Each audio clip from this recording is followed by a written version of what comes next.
All right, welcome back. Today we got a great breakdown with 9-time state champion out of Butler, Coach Mickens. Coach Mickens, we had him on before. At the time, it was our most viewed podcast.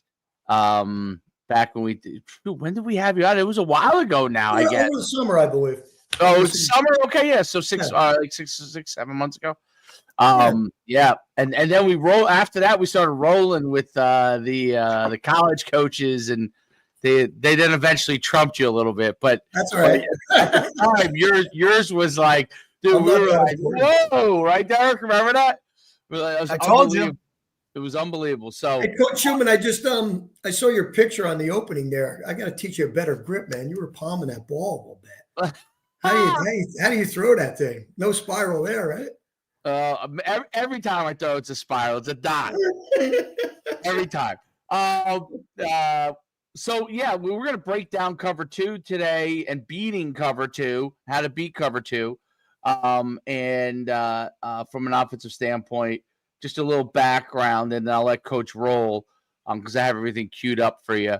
The offense that Butler run really has a tremendous ability to attack, multiple styles of defense. But I think, if teams sit in certain types of defenses, it really gives you're giving Butler a tremendous advantage. And Coach is really going to go through. We're going through one specific defense here. I'm really excited to have Coach break these things down. Now, I'm going to preface it with this one thing. Eventually, we'll get to my alma mater. And I did look, Derek, when you told me to look. I did look.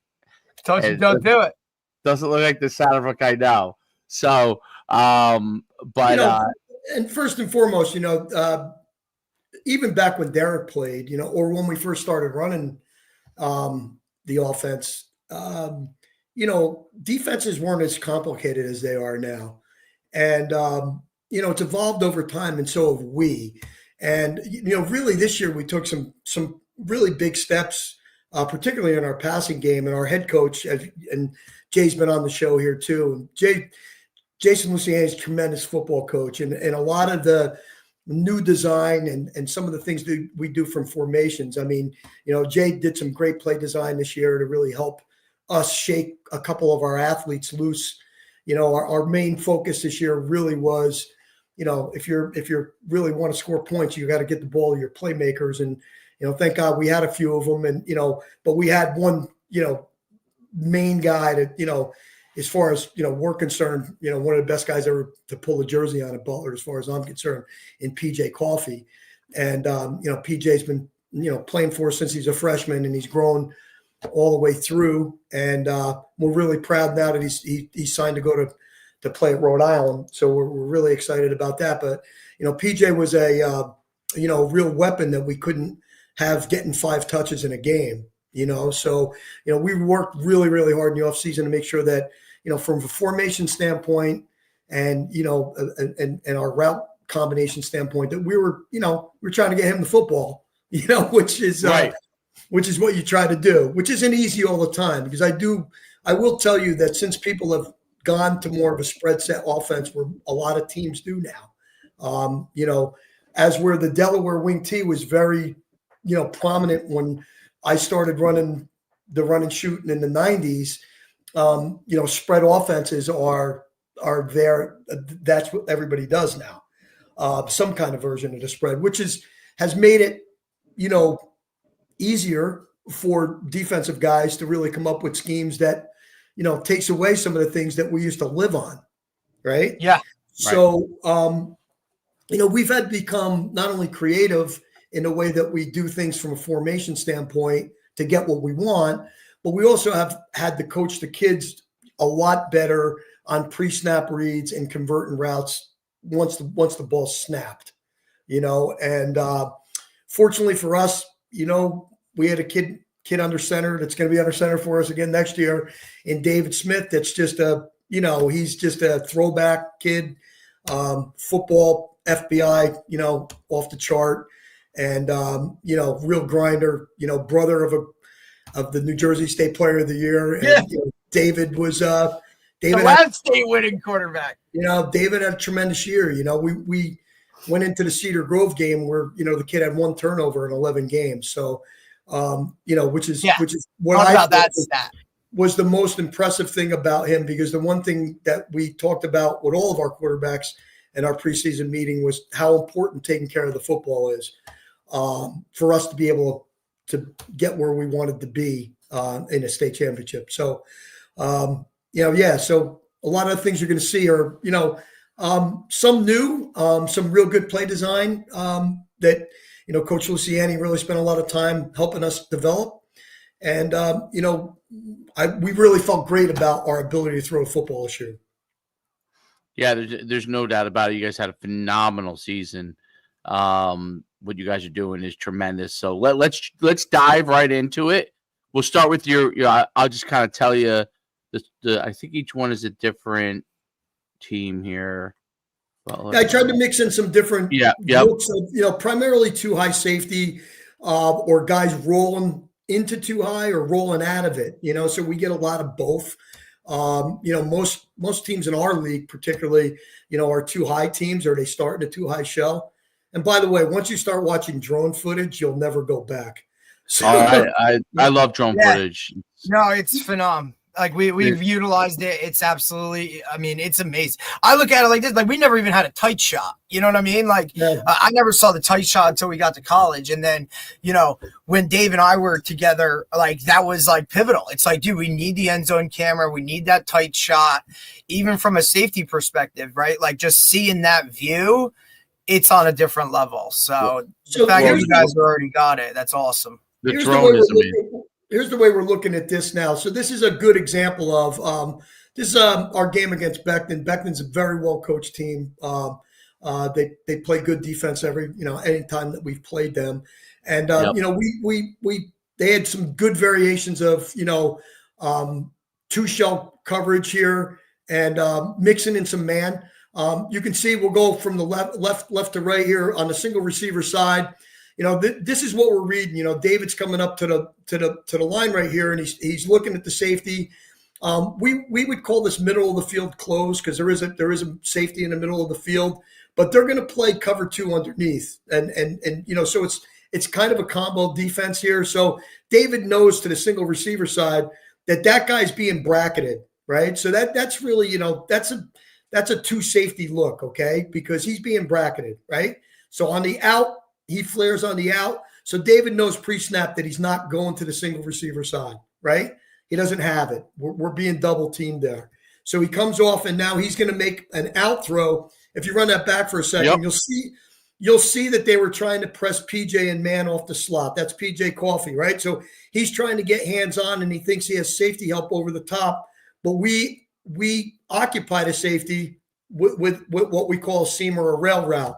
That's Nick Parkinson running a great route to occupy that safety. And now we're gonna find that window between that cover. He's running away from man. So he beats him in man, and we're trying to find a hole where that safety dropped, right? So that's a great read, great throw.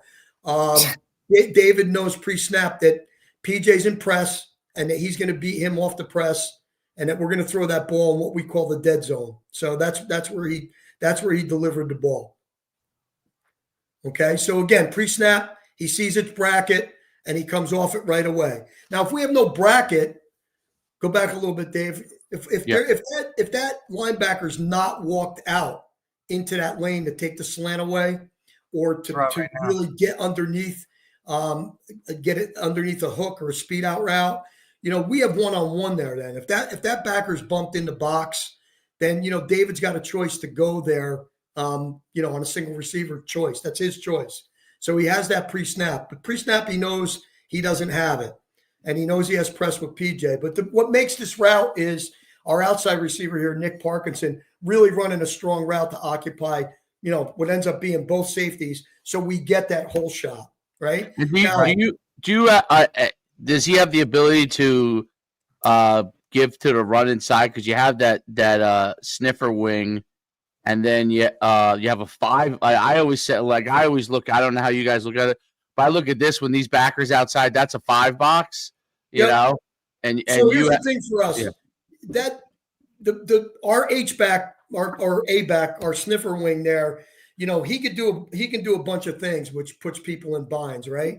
In this case, he's going to chip that end, and that's going to give us our, basically our max protection for David to break the pocket, because in this particular scheme, our super back is running the flat route. Now we can change that up and have the super back chip that end, and our A back run the flat route, right? So we change it up. I have some clips on that, which keeps the defense honest, right? So you don't really know for that outside linebacker now that's clearly eyeing that route. What ends up happening is when he sees him blocked down, that kind of keeps that linebacker stiff right there, and then we run the back out over top of him. Does that make sense? Got it. Yep. Right? So, again, that linebacker has good leverage on that. He doesn't have good leverage on that back right there, right? So, absolutely. That's just a great throw and great catch by PJ. He runs after the catch. That was the hell of a throw.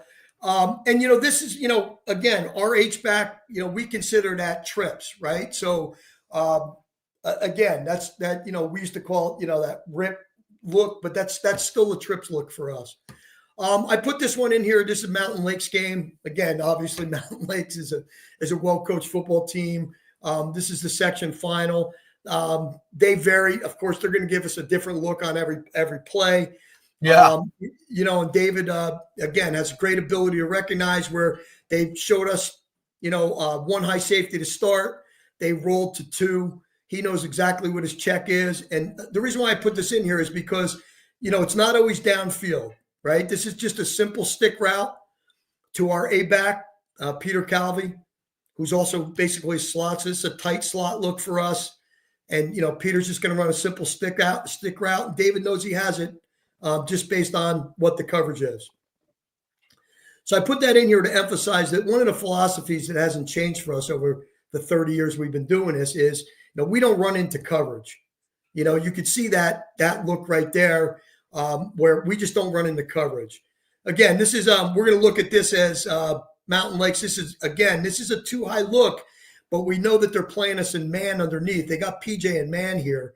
So we're just going to convert that. If you want to go back to that one time, Coach. Yeah. PJ knows that we're going to convert this because they're going to end up in what we call, cover 7 look. We're going to play too high shell with man under, right? Because you can see everybody running with the route. So we just run a simple pick and wheel, and PJ finds the hole, and it's just a great throw and great catch. Now this is if you freeze this for a second, this is where we do things that it looks different, but it's the same. So this is a route combination that we've been running since, before Derek played for us. And it's just something that we really believe in. Now we're getting a too high shell look here.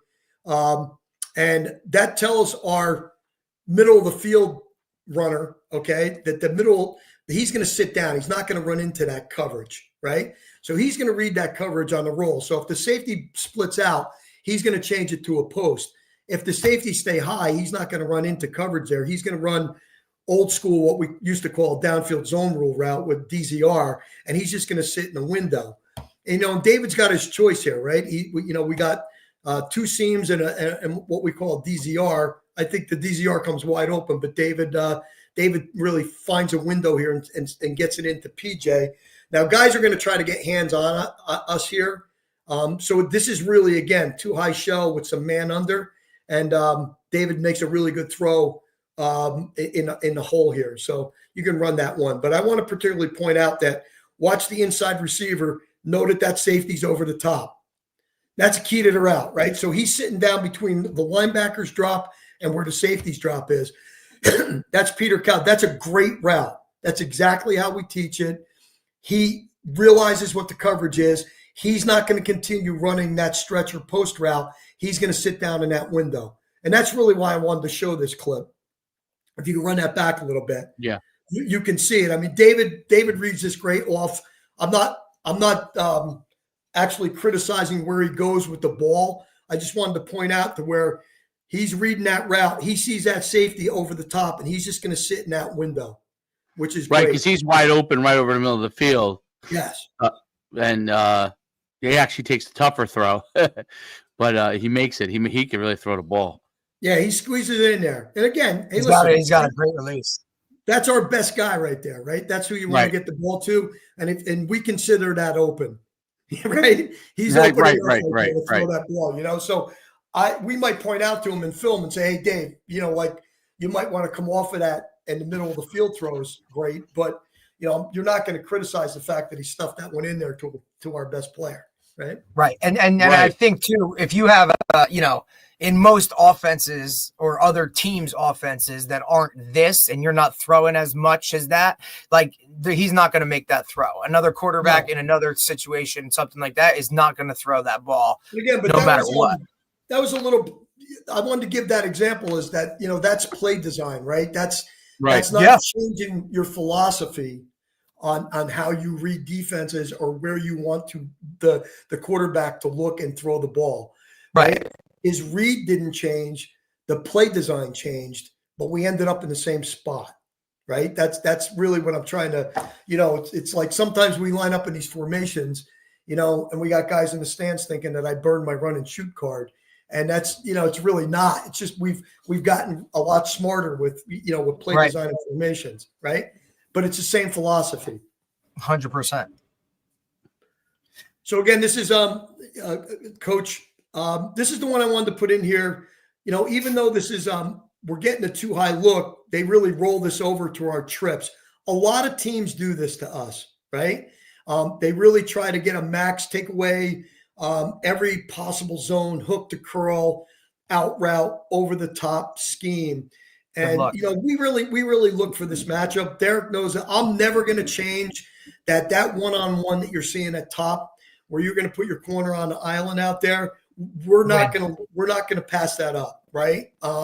We start with our receivers when they're in 5th grade to win that route right there, right? So pre-snap, David knows he's got that, right? Like, are you going to throw to the 3 receiver side here where there's actually 5 guys that can drop in coverage? Or are you going to take your shot one-on-one here with the guy that you got matched up out there on that corner, right?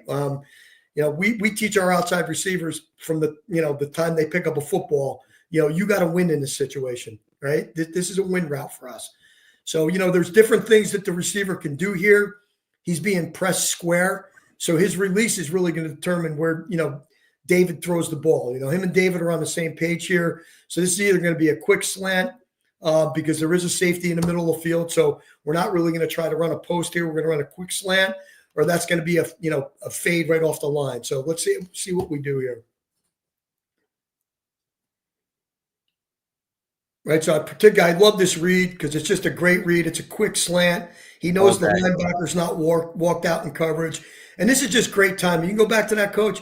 I mean, this is what I love about David Smith, man. We work on this every day, right? His footwork and his timing with his receivers, this is something we work on every single day, right? And this ball is thrown in there because he knows there's no linebacker help in the window. He knows that there's a safety help on the post, and he's just going to look at his footwork on this, and that ball's out on this kid's break, right? Like, I just want to impress this upon you. This is where you throw the ball. He hits that last step, and that thing is rifled right on the top of the shoulder. So that's, great mechanics on his part, but really a strong read, right?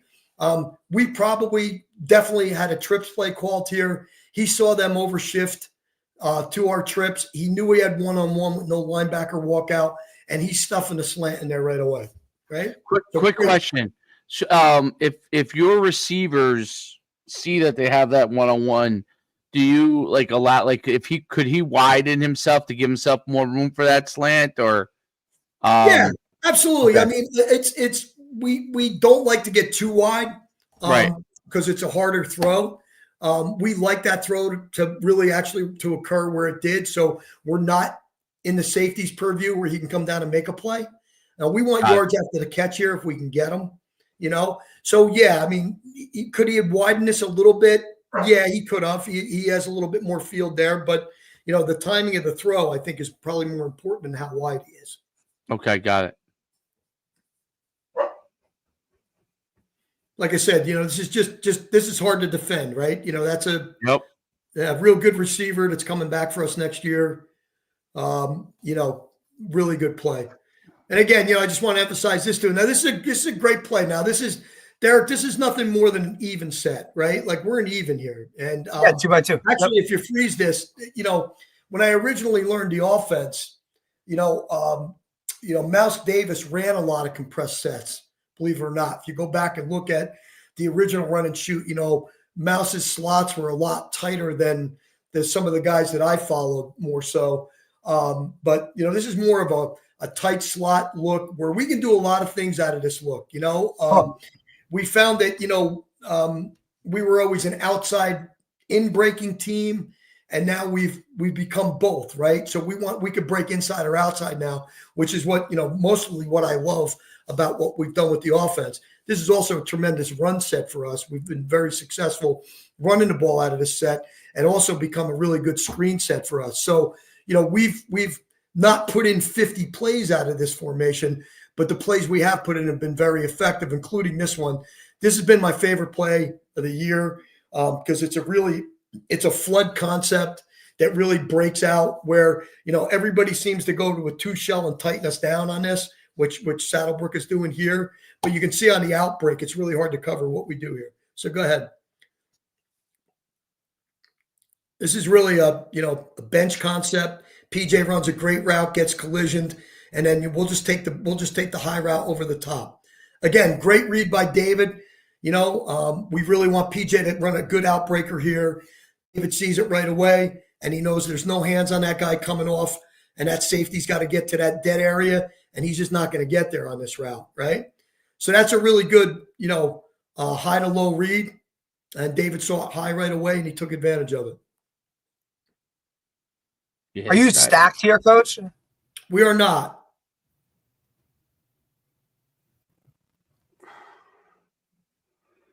Oh boy, Saddlebrook, we're in trouble. It's all right, Coach. Boy, it's all right. No, I love that, Coach, and I love it too because, look, great. Especially out of that set. I mean, like you said, that's nothing more than a 2x2 set where you could call even, all that stuff. It's just all windowed. It's we used to run that outbreaking from the slot, which we can still do. I think when you played Derek, we used to call out special, right? Yeah. So we used to just it's just it's the same concept from a different formation, right? So the philosophy isn't different, and the way we're teaching our quarterback to read that progression has not changed. Right. If you can see that, we're giving David eyesight reads too, which I think is very important for a high school quarterback. You want the reads to be whatever you want to call it. We call it really eyesight reads now. We want the reads to be where he can see them and in his purview to see how we can read. Back in the day, it was strictly high-low, right? If the strong safety did this, we threw this. It's the same concept. We just teach it a little bit different now, because you never know when a free safety or strong safety is really going to rob coverage, right? So the reason why we kind of got away from if the strong safety does this, we do that look is that we would rather really sight adjust that if the strong safety is going to bail and the free safety is going to come down or corner is going to drop out and the safety is going to come down to rob coverage, right? That kind of takes that away. Right. Well, we didn't see a lot of that. We didn't see rob coverages. Right. We didn't see any of that stuff, right? The reads were there because defenses didn't know how to cover us. And if they did, it was one thing, and that's kind of how they did it. So this is Coach, quick question. Do you go under center anymore? Yeah, we do. We do. Primarily because David is a tremendous play action quarterback. His play action game is something that you could not help but put him under center. He's I like him under center. Actually, I was just curious. Well, he's traditionally he's a run and shoot dude, right? If I was going to draw up what a run and shoot quarterback looks like, it's this guy, right? He's got quick feet to his drop, and he really, not for nothing. Some of the things you're seeing on film here, we're soft rolling him out of a spread set here, right? And he can definitely soft roll like the best of them from under center. But he's a tremendous play faker. He works really hard on that part of his game. I am going to pump this kid up a lot because I'll tell you what, he's one of the hardest working guys. If you go to Butler High School, he doesn't play a winter sport. And if it's 10 below today, there's pretty a good chance he's going to be out there throwing the football. I'm just telling you. So I really haven't had very much more respect for a kid ever on how hard he works at his craft. So there isn't too much that David Smith can't do in the passing game. And we're grateful for his hard work ethic. And he's the easiest kid, one of the easiest kids I've ever coached. And we just have such a tremendous relationship and rapport about what we're doing. And he's become a real great self-corrector. You know, I'm not the type of quarterback coach that likes to coach every single throw in practice. I think you have times in practice that you coach the quarterback's throwing mechanics, and it's certainly not in the team period. But as a result, if you have poor mechanics in the team period, you need to trigger yourself to self-correct that.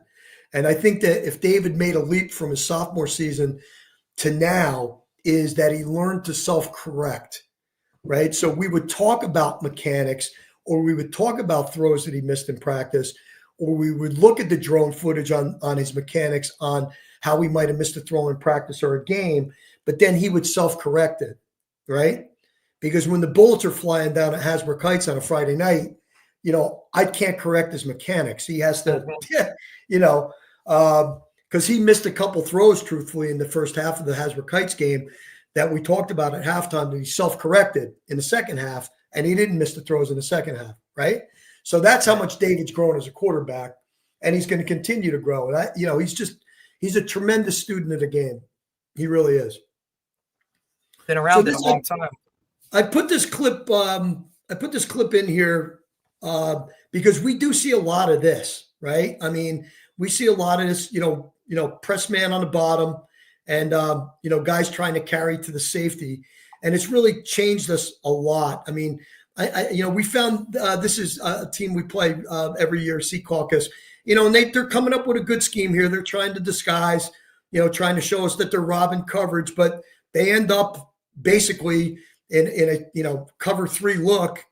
And, PJ's going to just take advantage of that. He reads it, sees it. He doesn't get pressed off the line, and he just runs a great, over route here, we call it. David read it right off the line.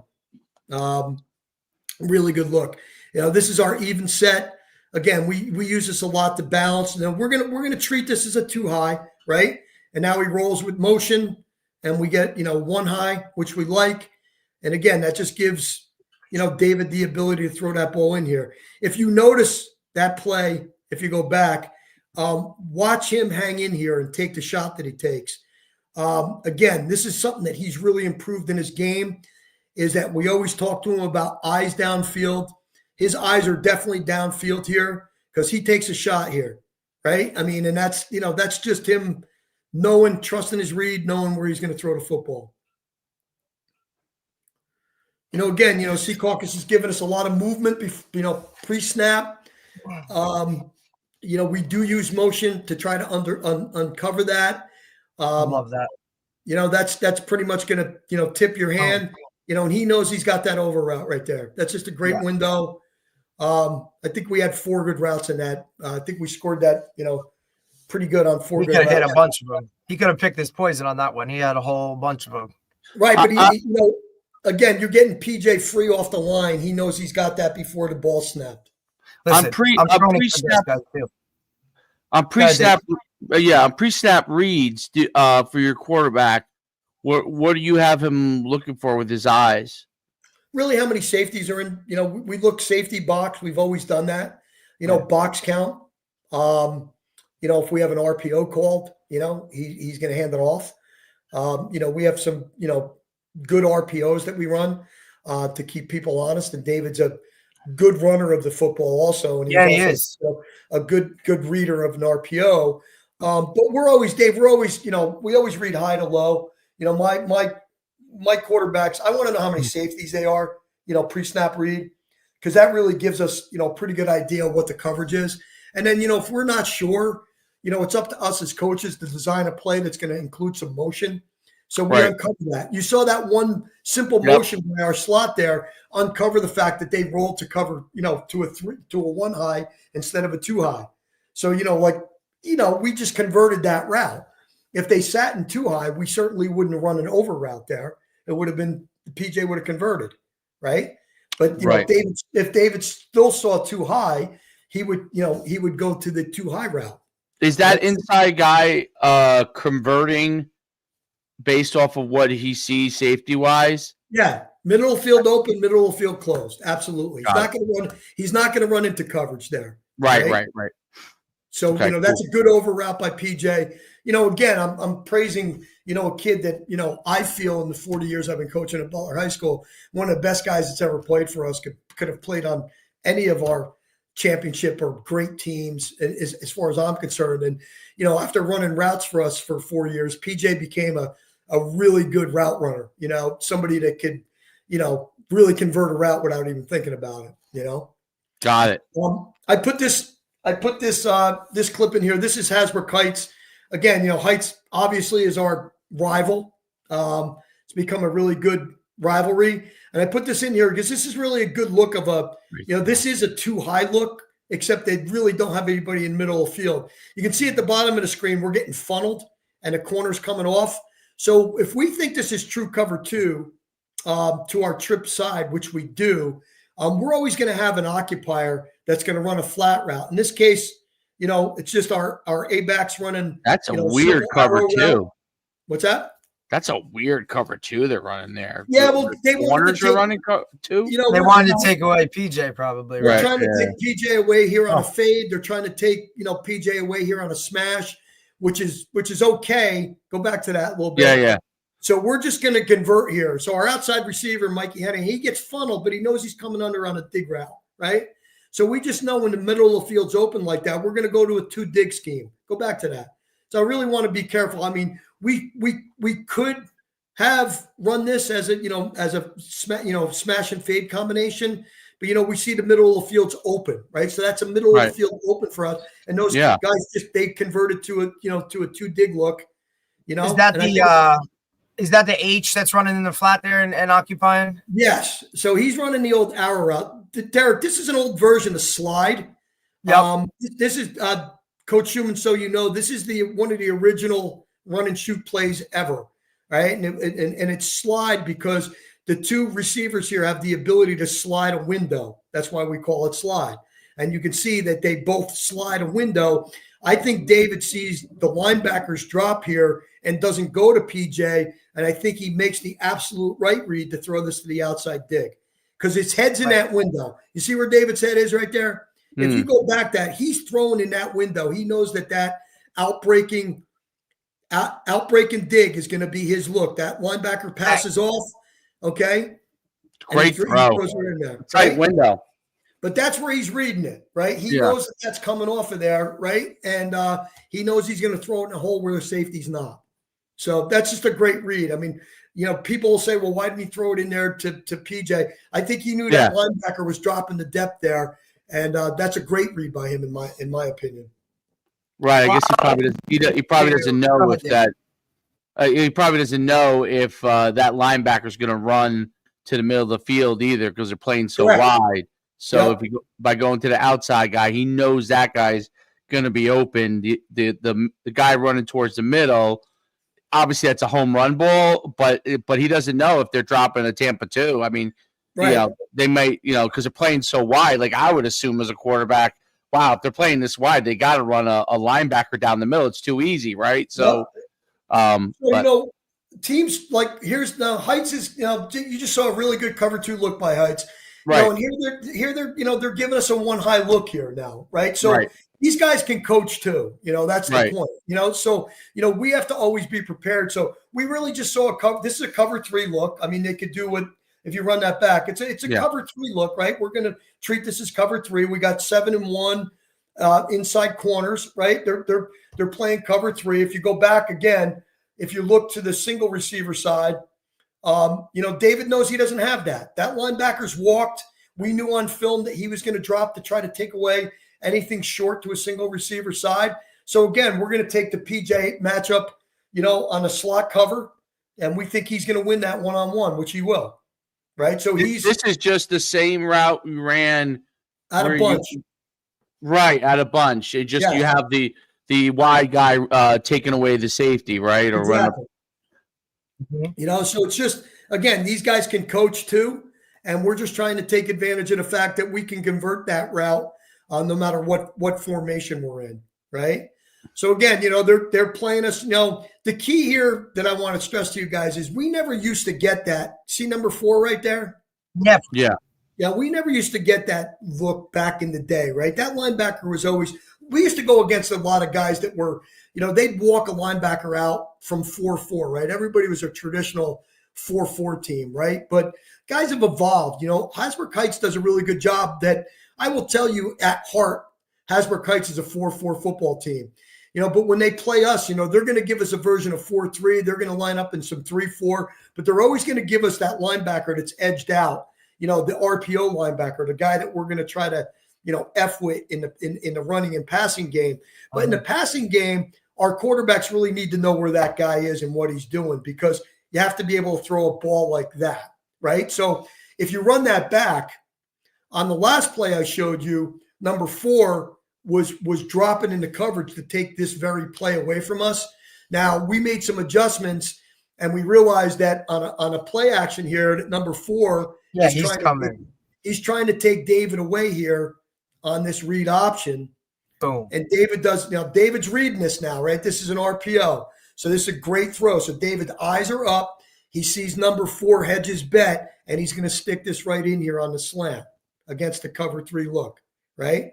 So, again, that's a great read by our quarterback and receiver combination there too, because he adjusted that to a slant where David could see him. Again, remember that eyesight view. We want his head. He's riding that. He's going to give it, right? He's going to give it if he doesn't like it, right? And again, that route's in his eyesight. This is another team we played. We played twice this year. And this is nobody likes to play a team twice, right? We played Walwick as our traditional game scrimmage. They learned from our game scrimmage, and I thought that they did a lot of really good things to try to disguise their coverage on us. But again, this is if you freeze that right there, Coach, we really felt more comfortable in this game being in our spread sets. We thought we had some advantages, but they were, again, this is a team that's trying to keep. This is 7-man box, right? You can't deny that it's a 7-man box. Yep. We still read it that way, Derek. And even though, they're playing with, a safety that's not in the middle of the field, we feel like he can drop to the middle of the field. So again, absolutely. This is just, I wanted to show you that this is, again, that, we have a route called here to the 3 receiver side, but David knows he has a one-on-one matchup against a kid that we think we can beat. And he's going to take it. And even though the safety tries to get over the top, it's not going to happen. We're just going to run a stick fade here. David puts it right on the money, right? So, these are things that we practice that's a standard run and shoot route right there. That's just – And I think that's and Coach, that's important too. And I think, that's one of the things that why, guys are looking at this, and, I'm sure a lot of people are going, well, look at that. Like the timing. Okay, of the throws. It's a timing. If you go back, Coach, it's also the release, right? So, this kid's a great receiver. He's coming back for us, and he's getting looks from a lot of people because of the little things that he does right here. If you go back to the beginning of that, watch him stick and attack leverage, right? We teach this to our kids when they're in 5th grade, right? He's giving them that. He attacks the leverage. See what he did? It's hard to get your hips around to try to cover a route like that when you're in man. Right. And he's also holding, you know what I mean? Like he's giving himself space so that David has that window to throw him open to the sideline. But what I'm trying to stress is, look, like this is what happens every single day. These guys throw with each other every single day. The timing of things, the footwork, he knows where this ball is going to be before it's even like they already know without even having to talk that I'm throwing this. And that's just, I think, something that what the offense always taught me was like the timing of the throws. You don't have to be a phenomenal above average quarterback. Yeah, it helps. Yeah, we've had a lot of them. But I mean, look, I just look at like the guy I played with. He knew when to throw it and where to throw it. And that was all that had to be, that was the best part about it. And that's what I love about this offense. You're talking about window throws. If you're on the same page with the offense, Yep. then the other stuff is just a bonus. See, the big thing here too, Coach Human, is that this is an old school way that we read things here. That's a 7-man box, right? Yes. Even if somebody drops in coverage pre-snap, that's a 7-man box. So we're not going to be in a hurry to run the football here because we think we have really good matchups all the time. And even though they dropped some guys in coverage and they did good design by Waldwick here, they were trying to keep us out off balance, throughout the game. And, the one thing that we've gotten good at is we're going to take some shots when you get in a defense like this. And we're going to take some shots and we think that we're going to win. Again, we have to win here, right? Do a great job. Shout out to our awesome offensive line. David has a lot of clean pockets to throw in this year. And that's just that's just an old school, run and shoot throw that fits in our offense right now. Yeah, that's the exact throw that Ohio State threw at the end of the game to cinch the game against Notre Dame. He ran the exact route. Right. He gave the little stick move inside and then just outran him. So this is another too high look. It's a too high look, but we kind of don't believe you because we think we're going to get a roll here. We're going to get a blitz. So, again, David does a real good job of knowing that linebacker, is too tight to cover our super back. And he's just he doesn't look anywhere else. He knows that linebacker has our running back in man, and that's just an automatic. And that's right. That's and that's really to get it out on time. Get the ball in Dave, his hand. if you go back, this is nothing unlike that out pattern again. We're repeating that out pattern, right? We're going to run the long bench, and if it's there, we're going to throw it in the hole against this look. But the corner's carrying, right? Corner's carrying. That's really a robber coverage right there. You see that? So they run man. That was man with robber. And David recognized it right away because of the way the safety rotated down, and he knew he had linebacker one-on-one, and he shot it out there. It's a great read and a great route by our outside receiver too, getting to his area to make that guy turn his hips. So David's reading that, right? He sees that and he knows right away, I got that guy wide open, and we'll take 10 yards on that all the time. But it's the same route combination, right? Different formation, same route combination. Awesome. I love seeing the back get involved more in the passing game too. I love that. Yeah, I mean, become a real huge staple of our offense now. It really has been, particularly because of that look, right? I mean, you don't have too many answers against a look like that, right? They're robbing a safety down. They're bringing a linebacker off the edge. So somebody's got to be free, right? Like back in the day, we would automatically commit our super back to block, to pass pro. And that's not always the case now. So we keep you guessing, right? So which has been a really big addition to what we've been doing offensively.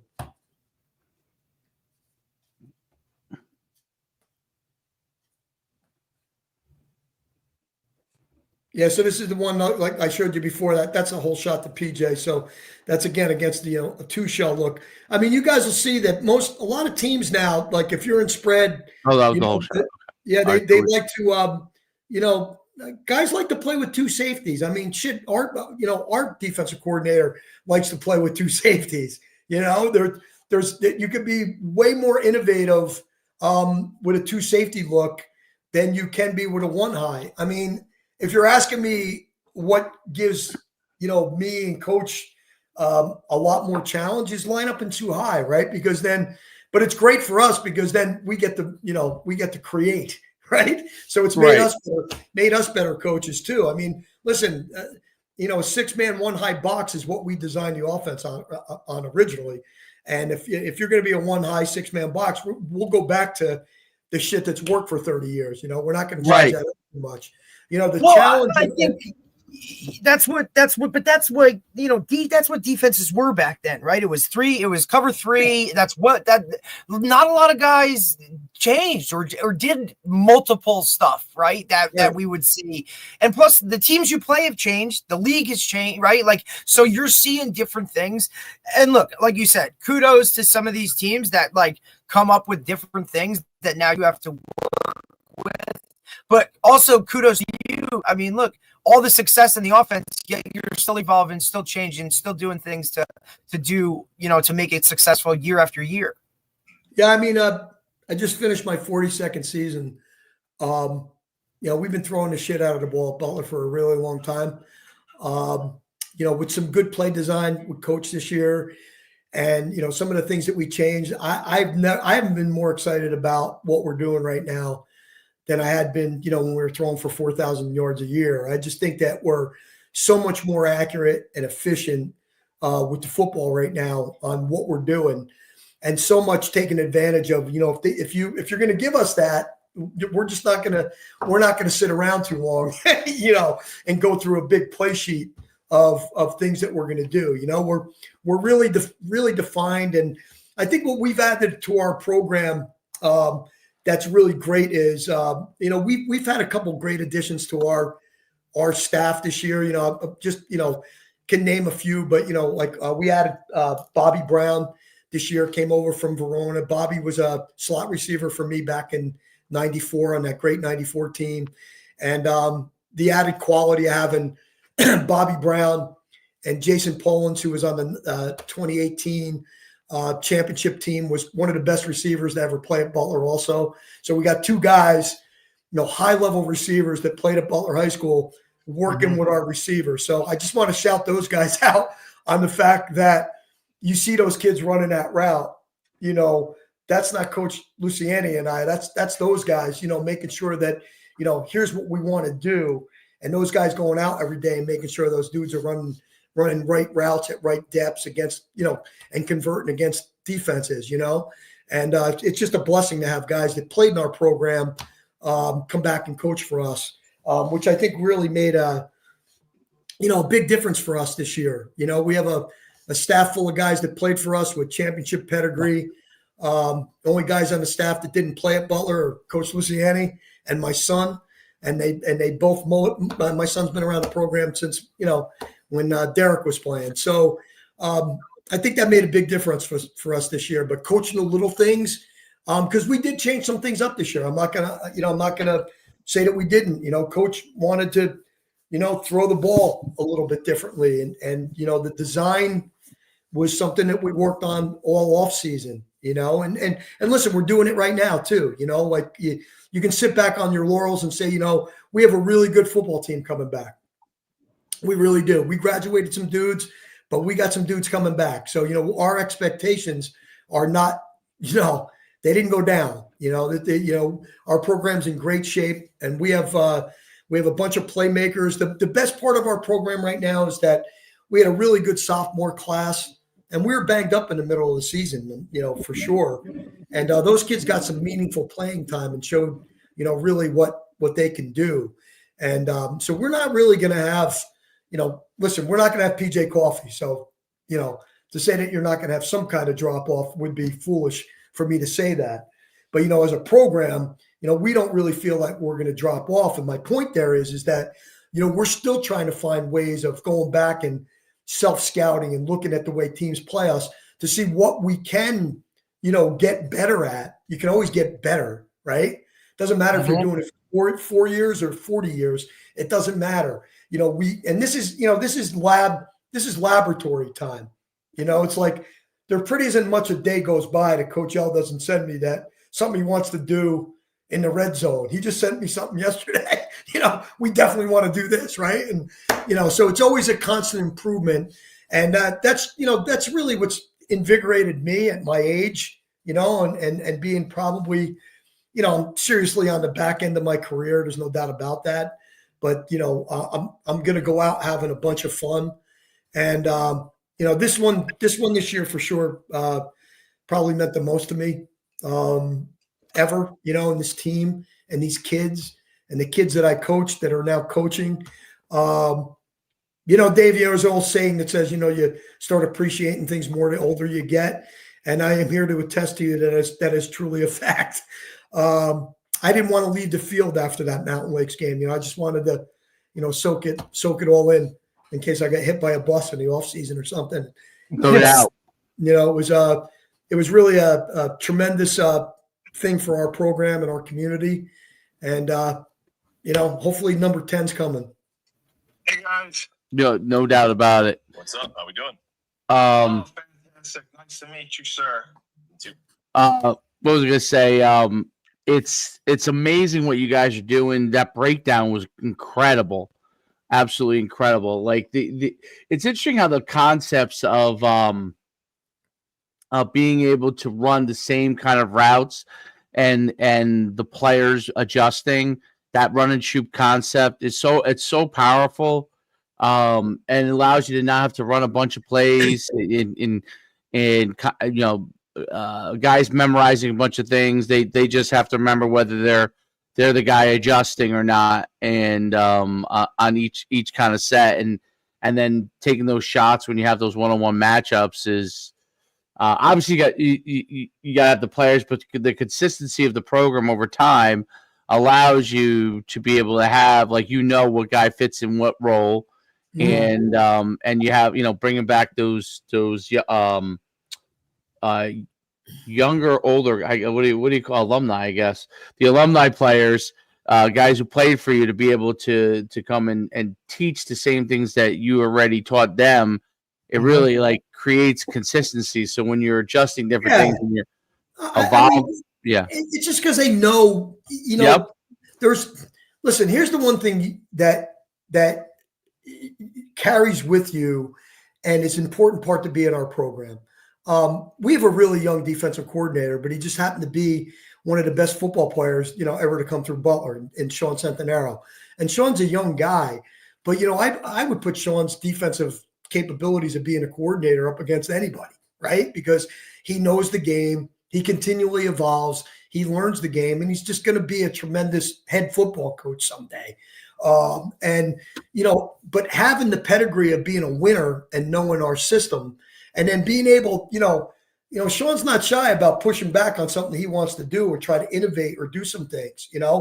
Sean brings new ideas, to the table too. So you have to be careful with guys coming back to coach for you, to play for you, not to get stuck in, a rut of not going. Yes, man.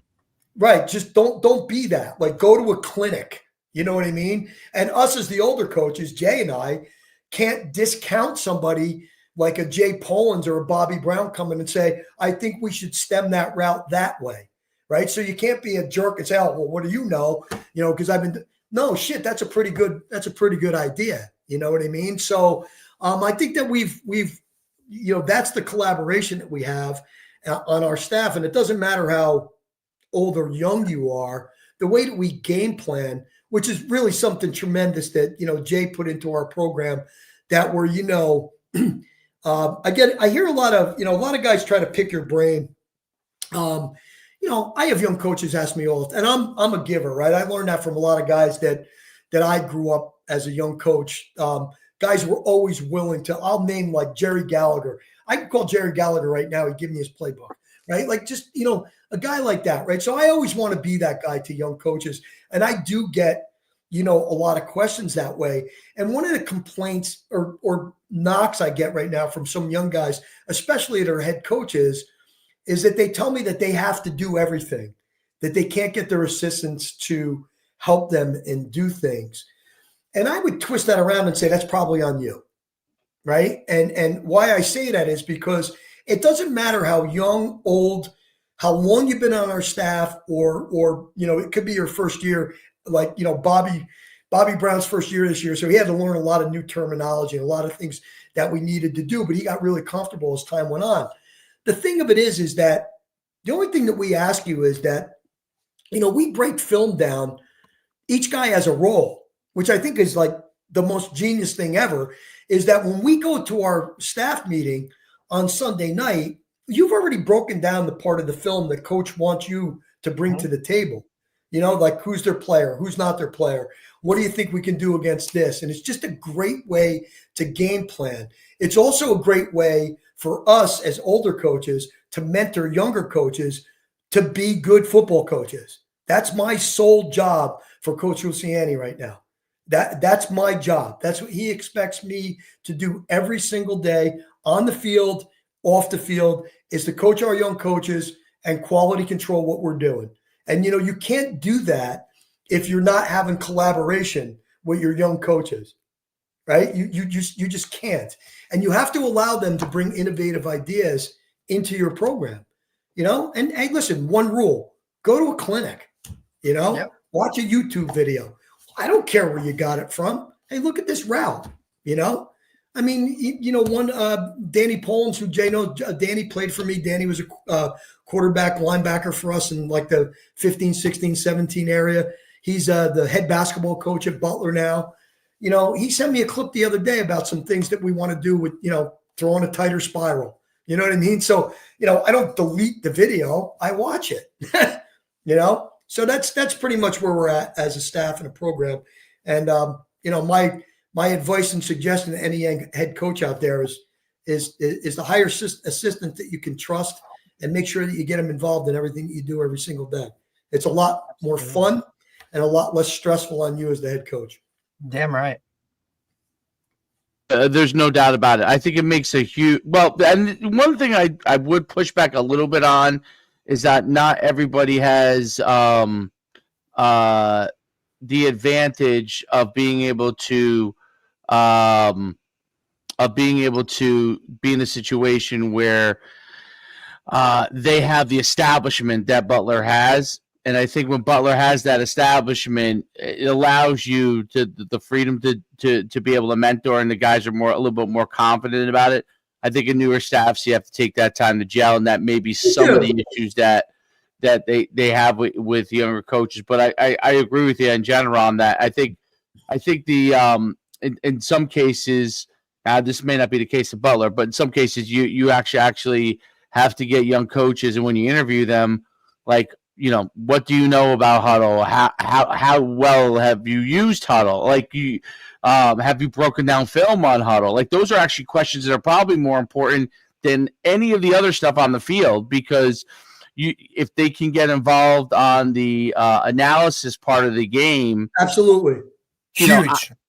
I'm pretty confident. Like, even if they don't know a position really that well, you could correct them pretty quickly. Hey, you can hand them. Here's some drills you can do to start to get them ready. Here are some key teaching points, right? And like, that's always learn, right? And I would encourage guys to, again, if you're taking of a program that foundationally has maybe never won, right, or maybe won in the past and it's kind of hit a rut, and you develop a coaching staff. I think guys stay more engaged though. Yep. If you include them and engage them. Agreed. Right? Absolutely. And the question is, are you going to own the game plan more if you have a part of, like I put that trick play in, and coach ran it? Yeah, you're going to invest more. So maybe instead of not going to the weight room in the off season, you're going to feel a little more, hey, I'll take a day in the weight room, right? Because you feel like you're part of the program a little bit more. That's all I'm trying to say. Great point. Great point. Like foundationally, if you're going to try to put the staff together that stays together for a little while and then try to build a program that becomes consistently wins, is that, you get trust with each other by doing things together and win and lose, right? Like maybe we put that trick play in, like the Lions ran the other night and it got intercepted. Well, and right. You learn to trust each other and not say, hey, we're never going to do that again, so don't even give me any more suggestions, right? And you go down and you in their positional periods, maybe check on them. You go down and you either you were the assistant that you, like yourself, that they trust really well to go and mentor other guys. You say, hey, listen, go down with him go down with the new line coach and make sure he understands how to put it in the blocking, or go down with the receiver coach and make sure he understands how the receivers need to stem their routes and so on and so forth. Without a doubt. And those little things, then they're like, usually becomes an aha. Oh, okay. All right. And then they're on their own. And then, all right, you're on your own now. What was the questions you had? Like, what didn't work the way you wanted it to work? For any young coaches out there that, feel like, how do you win? right? Like what is it that wins? There's a couple of pillars in our program that never change, and it has really to do with practicing and coaching. Everybody talks about coaching the little things, but do you really? Do you do it every day? Do you correct mistakes when you see them? Even with the youngest player that maybe he's never going to play a game for you that year, but he's going to play a game for you next year, right? So you don't correct a freshman's mistake in a drill because he's not going to play this year. So that's what I'm talking about, little things. And the little things have not changed. We block every day, we tackle every day, and we take care of the football every day. Those are the three things that have been staples of our program all the way back to when I first started coaching and continue to be. Those are three things that are non-starters in Coach Luciani's program. We block, tackle, and take care of the football every single day. And it shows up on Friday night. Then it doesn't matter what plays you're running, right? So if you're a young coach, I would suggest those three things should matter to everybody's program, right? Yeah, no doubt about it. Absolutely. No, it's been phenomenal having you on. Thank you, Coach. I appreciate it. It's great. It's seeing how you guys think about not just the passing offense, but how you kind of put the pieces together and how you do everything is really like a clinic for coaches to understand, like how they should not just thinking about offense, but how you thinking about communication within your players, and obviously you talked about the coaches as well, but with the players and that kind of mindset is something that is really, really important because it's the beauty of what you guys do is that there are set plays and there are adjustments, right? And the set plays and adjustments, the adjustments make the set play work, and the communication between the quarterback and the receiver and everybody being on the same page makes things that look really, really, I mean, I'm sure to most of these teams still, it looks very complicated to them. But for your guys, they understand, like they would probably say, if me or Derek or if I was to interview them, they'd be like, man, this offense is easy to learn, right? And that's the beauty of it. Whereas if you were to ask defenses you play and be like, oh my God, like in one play they're handing it off to the guy, the next play but there's really once you've been in the system and you understand how these things work, it really, really is great. And it helps you to teach when you teach your coaches. It also, it's like, no, not all these things aren't going on that you think are going on. All these things aren't going on. One of the coolest things that we do, and we've been doing it for a really long time. And again, you talk about buy-in and kids learning things, and because let's face it, it's about the kids, right? I was taught a long time ago that the field's an extension of the classroom. So, you're always teaching, but you got to try to make it fun too. And I think one of the neatest and funnest things that we've always done is the kids are involved in naming things with us and how we call our signals. Like if we put a new play in, we have this big thing about what the hand signal or what the code word's going to be or any of that stuff, or how we have multiple code words, right? So nobody picks up on it. And every team that we do it with kind of has a little bit of a different sense of humor or a way they're looking at things or something modern, you know what I mean? Or, our receivers this year were Power Rangers, right? They all had the different gloves and all the rest of that. So it takes on different themes, but when you allow them to have that level of responsibility, they don't forget the play, right? Because they know that, oh yeah, we named that because we do this, right? Yep. So I would encourage coaches to trust your players too, and to teach them that way, right?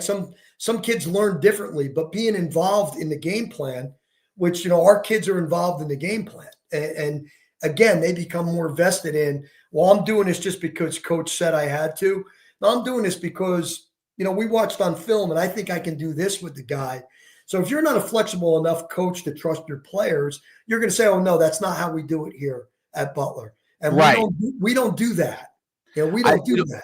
What I like too is that they're learning it from a time that they're young, and so and that flexibility probably comes from the time they're youth. One of the things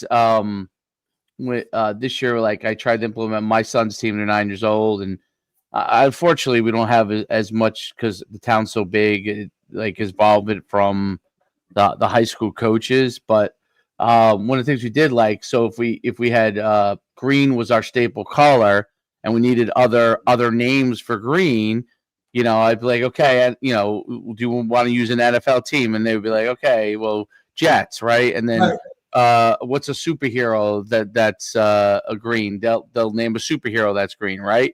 And so they'll name the one that they like, right? Sometimes they don't name the one that you think you like. You comes to my head, They name things that aren't exactly what comes to your head. So, but it's cool is because they remember it, right? That's how you remember it. We've been doing it way back to when Derek played. The kids always had a hand in what we called something or if we changed something. And it's just really paid a lot of dividends for us. And we've kind of taken it, Coach L's taken it, a little bit further where, the kids really actually, especially our offensive line. Our offensive line guys have, one kid that's going to be really hard to replace was our center for the last 3 years, Tyler Tortola, who, made, thousands of line calls and maybe made 2 bad ones in the years he played for us. But, he was kind of like the ringmaster on some of this stuff. And, you got to watch out with 16, 17, 18-year-old boys because, you want it to be the clean version. Especially linemen. Yeah, I mean, so that's the only filter that Coach L, that we put in place. Like, you can't be saying stupid shit. It's going to get us in trouble. Yeah, right? yes. So we put a little hard cap on that. So, but thanks for having me on, fellas. I really appreciate it. It was great. It's always fun. Absolutely. Always good, Coach. Appreciate you, buddy. Coach, you have a great day, and we'll see you soon, man. Definitely. All right, take care. Thank you. All right, Coach. Thanks, Coach. All right, great stuff. All right, that's by the way, it's also very easy. Like when he breaks it down, like of course now I understand it probably better than a lot of other people because different versions of what I've been able to run in the past. Like I in my head I'm able to relate it how it all works, but I just love how it's the players are very involved in it. The if you want to know how a program could be successful, you build a successful program, and the people you keep passing it down to are people that have been either successful in that program or understand the tradition that's a part of that program, right? Like it does, like you said, like Luciani didn't go to Butler, but he understands. Went to Pompton Lakes, which was close to it. You know what I'm saying? Right. Or just like the tradition, right? Exactly. Yeah. But it's listen. I just think the offense itself, though, is just like you said, like there's so much. It doesn't matter what a defense does. You're never going to be right. Like you might catch them here or there.